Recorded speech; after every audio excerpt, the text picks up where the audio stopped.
भक्त हुए श्री हरिपाल जी। क्या कहना, निष्किंचन भक्त हुए हरिपाल जी। भगवान अपने प्यारे भक्तों के साथ साथ पीछे पीछे डोलते हैं। भक्तन के संग भगवान ऐसे फिरो करें, जैसे बच्चे संग फिरे निहावत गाय है। जैसे गाय के साथ बछड़ा घूमता है, वैसे ही भगवान भक्तों के साथ घूमते हैं, डोलते हैं पीछे पीछे।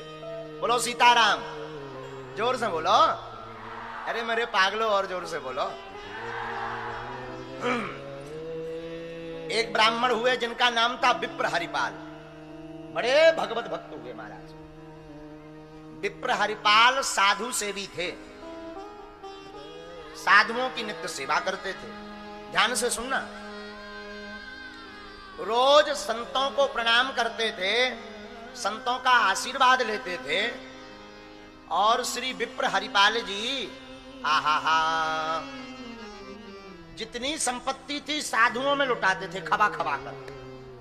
उनसे कोई पूछता था अरे अमीरी मत मिटा लो, तो वो कहते थे जो सुख पावो राम भजन में, जो सुख पायो राम भजन में, सो सुख नाहे अमीरी में। मन लागो मेरो यार फकीरी में, मन लागो मेरो यार फकीरी में, मन लागो मेरो यार फकीरी में। फक्कड़पन में जीते थे। इनका भाव बड़ा दृढ़ था, बड़ा कठोर था इनका भाव, बहुत कठोर। कुछ करते धरते थे नहीं तो पिताजी ने निकाल दिया। जितनी संपत्ति थी रोज चकाचक भंडारा करवाएं, रोज दे दबा दे, गांठी बंधन बे करें जिनके राम ना होए। हाँ, जितने साधु आवे, पाओ महात्मा राम की गैया राम को खेत, खाओ गैया भर भर पेट। साधुओं को ही अपनी संपत्ति मानते थे ये। अच्छा, कोई कमाए ना एकदम खर्च करे तो एक दिन ऐसा आएगा कि पूरी संपत्ति स्वाहा। हाँ जी या ना जी, बोलो। यही इनके साथ हुआ, जितनी संपत्ति थी सब स्वाहा हो गई। अब क्या करें, भंडारा तो करवाना ही है। भंडारा, बैलगाड़ी और कुआं, इनका मुंह ऊपर की तरफ होता है, असीमित, कोई सीमा नहीं, असीमित। तो भंडारा तो करना ही है। अब उधार उठाने लगे। अमीर घराने के लड़का तो कोई भी उधार दे दे, जो उधार मिले सोई भंडारो चकाचक चलवा दे। रबड़ी मालपुआ चकाचक खाओ, संतो पाओ पाओ पाओ, जयकारा लगावे, उधार लावे और खबा दे। अच्छा, उधारी भी कब तक मिले, एक सीमा होती है, ले ले दे ना वापस। और लोग मांगने आए कि लाओ, तो बोले हम कहां से लाइए, तुम्हारे नाम को भंडारो होगा। लोग कहें कि हमने तो करवाया ही नहीं। बोले तुमने नहीं करवाया, हमने करवा दिया। तुम्हें करवा नहीं पाना था तो हमने करवा दिया। तो बड़े बड़े नगर सेठ बोले भाई बड़े पागल हो, रुपया हमारा लगा। तो बोले हम थोड़ी ये कह रहे कि हमारा लगा, भंडारा भी तो तुम्हारा ही हुआ। नगर सेठ बोले हमारी ऐसी कोई इच्छा ही नहीं। बोले इच्छा नहीं भी थी तो हमने करवा दिया। लोगों ने मांगना ही बंद कर दिया। ये पागल आदमी है, देना बंद करो, मांगना बंद करो।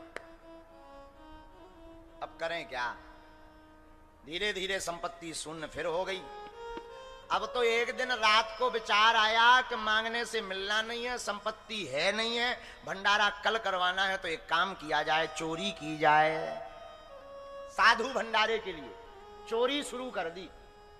रात को जाए, एक तो ये भारी क्विंटल को शरीर, 2.5-3 क्विंटल को इनको शरीर चोरी में। लेकिन एक इनका ईमान था, चोरी में ये संपत्ति नहीं चुराते थे, सोना चांदी नहीं चुराते थे। हट्टा कट्टा भारी शरीर, तो दाल चावल घी शक्कर गुड़ नमक मिर्चा जो उस भंडारे में काम आवे सोई चुरा ले आवे।